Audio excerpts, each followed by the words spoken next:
to launch his channel. So my point to you is, I was going to say 4 things, and I call them the 4 F's. Foundation. You're at the foundation part of your life. Build your academics, build your leadership, build your differentiation, build skills, and look for skills that are what's next. Anyone know what I'm talking about when I say what's next? You don't build for what used to be, you build for what's next, because companies and the market reward you for knowing what's next. There was a company, how many of you on Snapchat?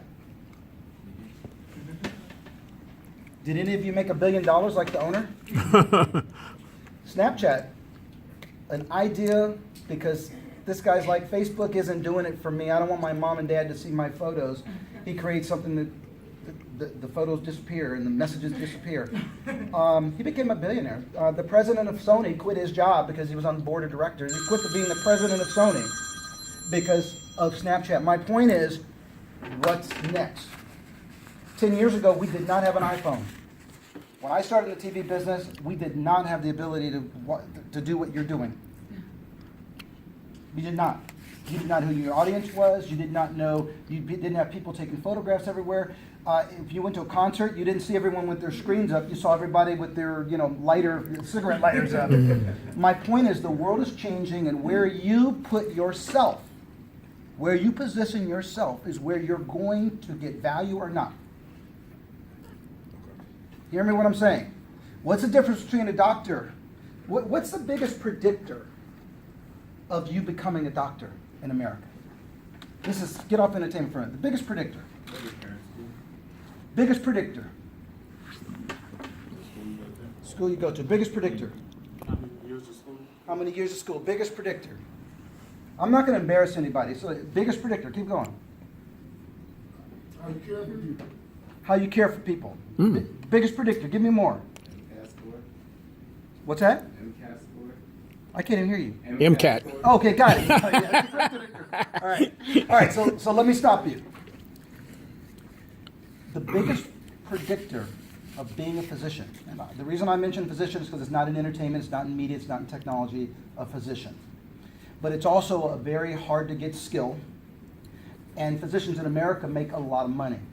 And so they have a disproportionate impact on our communities, and in terms of influence and those kinds of things. A lot of artists and celebrities and that kind of thing do as well. But 95% of them are unemployed, and there's no doctor unemployed unless they did something wrong.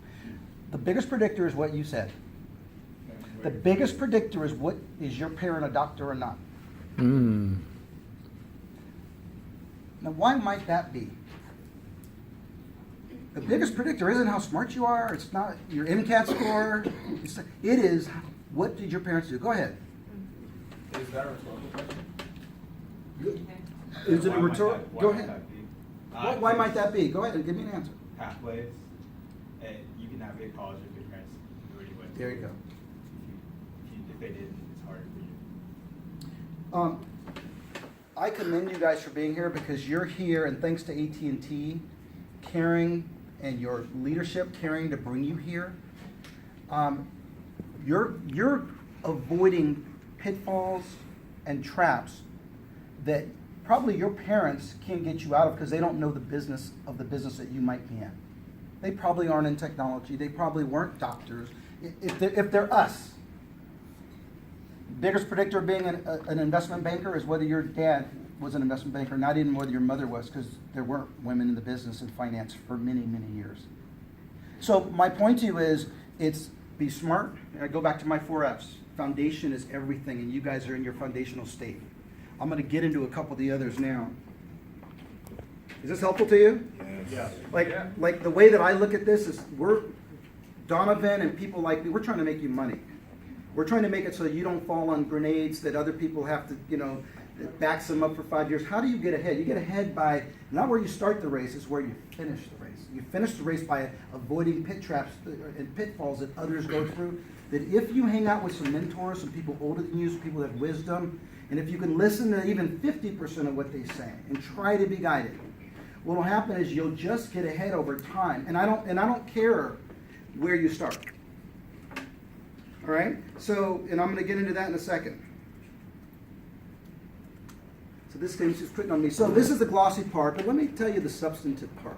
Because these were fun and cool projects. The ABC Family Show was freaking awesome when your show's on 90 million homes, and even if only 50,000 people watched it, the fact that it was on 90 million homes was a big deal for a little guy like me who didn't really want to be a producer. But I spend my time on the business of entertainment. Business of entertainment. Where's it going? You make your money, and what's next? Why did AT&T buy Warner Media? Why did Disney just buy Fox? These are rhetorical.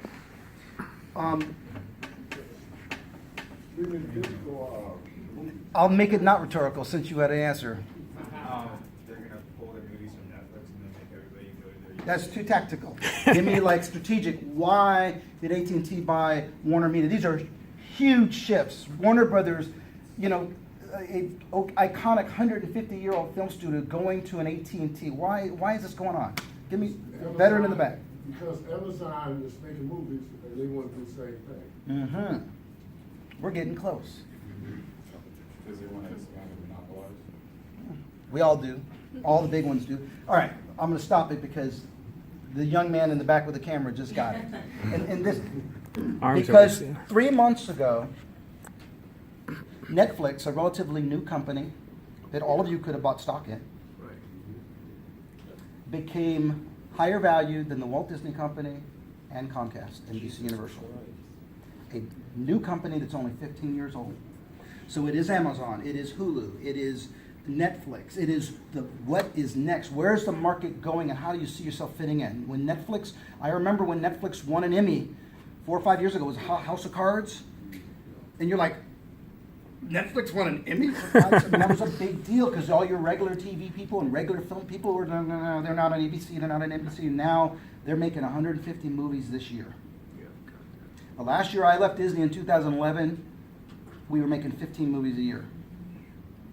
Wow. Netflix is making 150. The difference is the distribution model is changing. The business is changing. Instead of going through theatrical, it's going straight to their platform around the world. And then it's going on devices all around the world, and then it's going on repackaged markets. So where I'm getting at is those of you who want to be in business, those of you who want to be in HR, those of you who want to be data scientists, those of you who want to be electrical engineers, trust me, get the skill set, be thoughtful about it being strategic, and learn whatever business you go into. How do they make money? What is their 5-year roadmap? What's next? Why did Disney buy Fox instead of partnering with Verizon? You know, there's all these wonderful questions. Now, we're not going to answer them in my little tiny speech. But let me tell you, you get paid big money for what? What do you get paid for? Innovation. You get paid for problem solving. You get paid, if you want to be important in life, you get paid. People pay you money, not because, oh, I can sweep the floor better. They pay you because you can solve a problem. Because you can think out of the box. Because you can build teams. Because you can like, okay, what's next? What are our competitors doing? You know, what's the finance market? What are they doing in Australia and Brazil and China? What's happening in the marketplace that makes me valuable? So where I'm getting at is, I know I'm unpacking a lot because I got a short period of time, but you know, our job is to make you smarter and to help you start to ask the questions, right? Let's go on to here. Digital Hollywood. So you spoke at Digital Hollywood. Where'd you go? You spoke at Digital Hollywood. I'm on the board of Digital Hollywood. I've been speaking there for 5 or 6 years, and and to me, those kinds of organizations are super critical for you because that's where you learn what's next in our business. And I'll tell you, when you go to Digital Hollywood and places like them, you know who you see there? You see a lot of technology folks. You see IBM there. You see Microsoft there. You see Google there. Because the business of technology and entertainment are merging. Why is it merging? Why is it merging? Because everything is moving so fast, so technology got to move with the arts. I'm going to tell you the short answer, because What's that? Digital. how many of you got one of these? Yeah. There's one television basically in this place, but each one of these is also a TV. There's an explosion of content. Explosion. You can get whatever you want whenever you want it. Issa Rae, right? Anyone knows Issa Rae's story? Making YouTube videos, making YouTube shorts. And then now she's got an HBO on her 2nd season. I think they just greenlit three seasons. These are opportunities that we have not had. And so learning the underlying fundamentals of the business, what's changing, what makes sense, and then what future technologies will apply to continue to change that business. So I'm going to get into it. I brought this other laptop because there's 2 slides I wanted to show you that are super confidential, but I don't think I'm going to show you because I'm kind of talking through them. But artificial intelligence. Be thinking about what that is. Like Google it, write the name down and Google it later. Think about something called blockchain, something called robotic process automation, something called cognitive computing.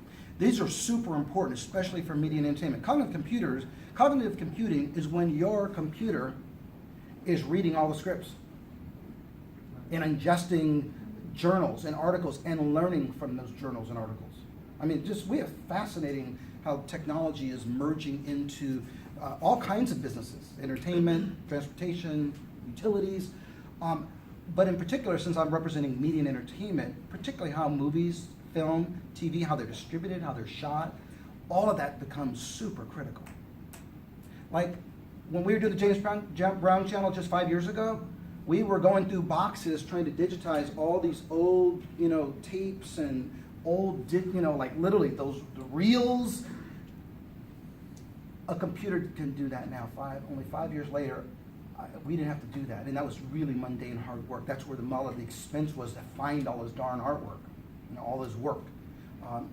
My point to you is use technology tools to get ahead, and having some knowledge of them will make you super valuable.